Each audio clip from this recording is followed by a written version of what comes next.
Hey guys, today we're reviewing a case from BeQuiet. This is a PureBase 500DX, which is an update to their PureBase 500 case released last year. We will cover what you'll get for your money, our experience building in it, and benchmarking its performance. If you are new to this channel, please consider subscribing. Let's jump straight into it.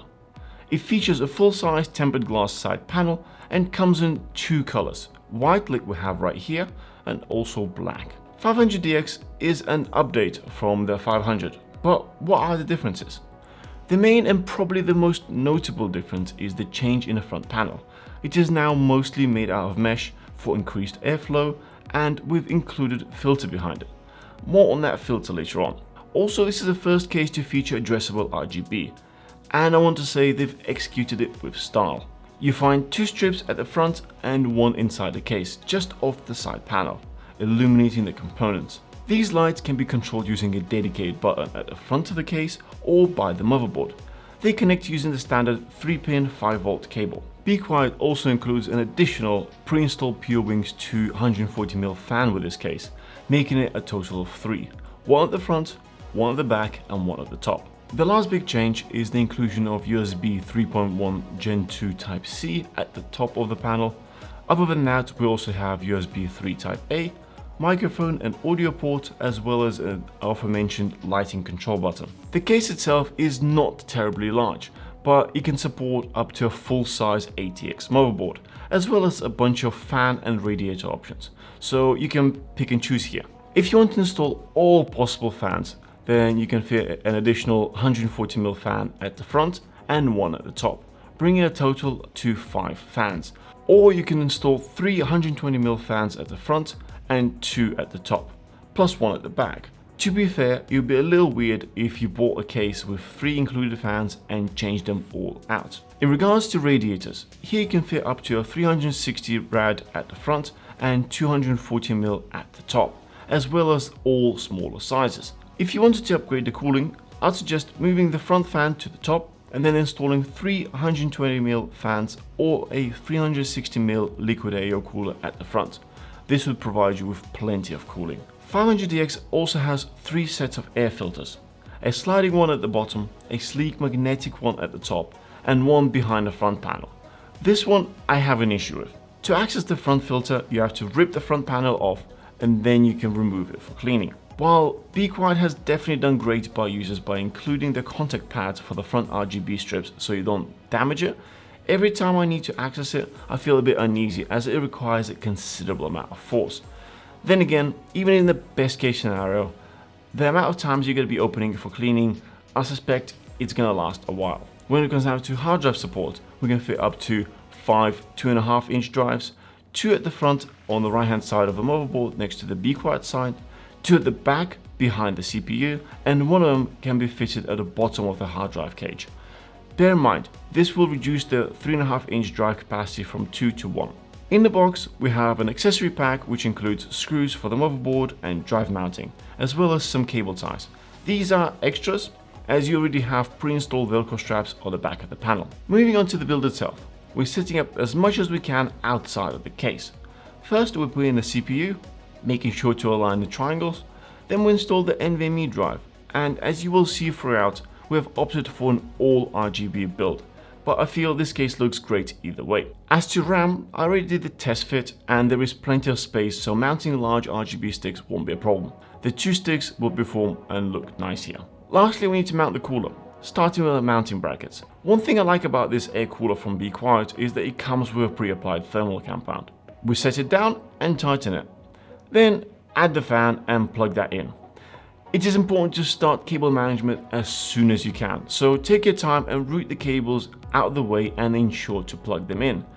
This is why I prefer building as much as I can on top of the desk where I have better reach. This case comes with a power supply bracket, so first you'll need to mount to that, and then the whole thing slides in and locks in place with thumb screws. Make sure to install your I/O shield, providing it's not integrated. Then we're ready to start mounting inside. In our build, we're using a micro ATX board, but a full ATX one would fit just fine. Moving on to GPU. We'll remove the PCIe Express bracket and then the covers. I like that these are on the outside of the case for easier reach with a screwdriver. For this specific build, we're using an ROG Strix 2080 Super, which is a chunky and long card, and it fits just fine with even some spare space. If you were to mount a radiator to the front of the case with the fans towards the GPU, you would really need to check the clearances, but if you put fans on the other side, you should be fine with most cards. For cable management around the front of the motherboard, we have plenty of cutouts and they're reasonably tucked away with plenty of space, all with the exception of one. I had to temporarily remove the top fan to plug in the CPU power cable. This could have been avoided if I plugged that in before fully installing the motherboard or if my cooler wasn't as big.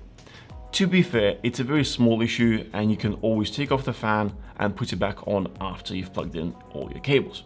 For cable management at the back, well, this was an absolute breeze. First, I took all the Velcro straps off and pulled the cables towards the middle, then tightened them one strap at a time. It was very easy and the result was a very clean back panel. Honestly, as we don't have many hard drives at the back, this is easy anyway, but even with the cables associated with them, I feel there wouldn't be much problem as the bottom part of the case is still very empty. Since I quickly pushed all the cables together, they did create a slight bulge. This is something that can be avoided by doing a more neat job. Because of this, when closing the back panel, I needed to give it a little push. All that's left to do is to turn it on, and I think it looks pretty slick.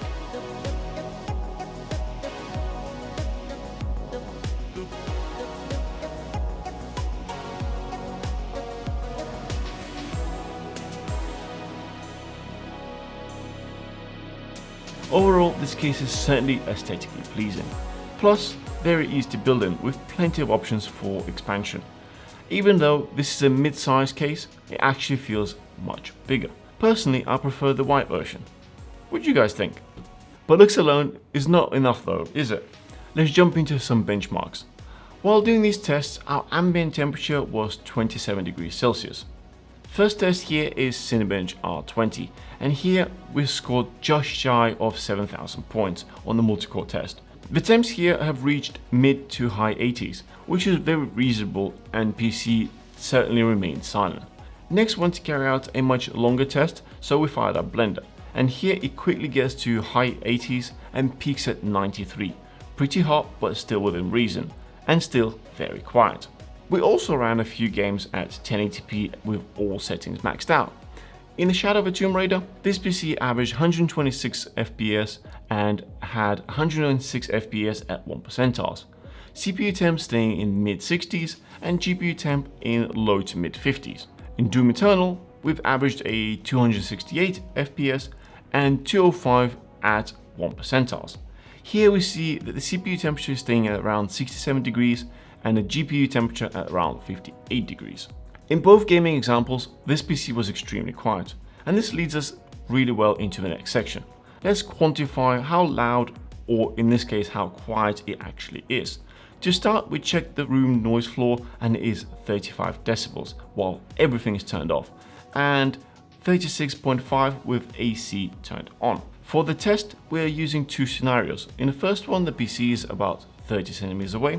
This simulates somebody having PC right next to them. Here at idle, we registered noise while measuring from the side is 38.6 decibel and from the front 39.1.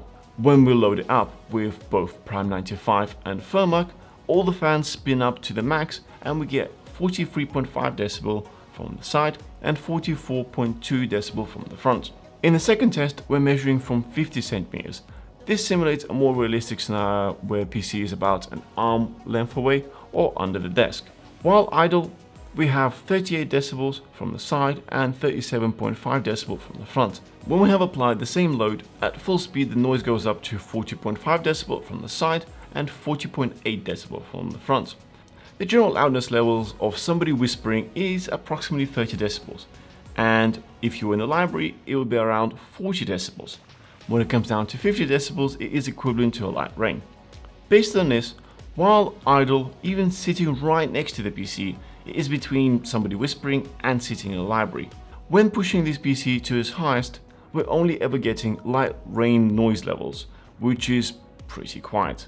And of course, there'll be people who are very sensitive to noise, but you also have to consider, it only gets audible when it's being pushed to its max. To conclude, If it wasn't clear yet, I am a very big fan of this case. I like the balance between aesthetics and performance. It has great airflow and cooling at its stock configuration and plenty of flexibility for an upgrade. If somebody's looking for a well-rounded case at around $100, you really can't fault it. If you want to check out any of the items we've tested today, we'll leave links in the description below. I hope this was useful. Don't forget to smash that thumbs up and subscribe for more. We'll see you guys in the next one.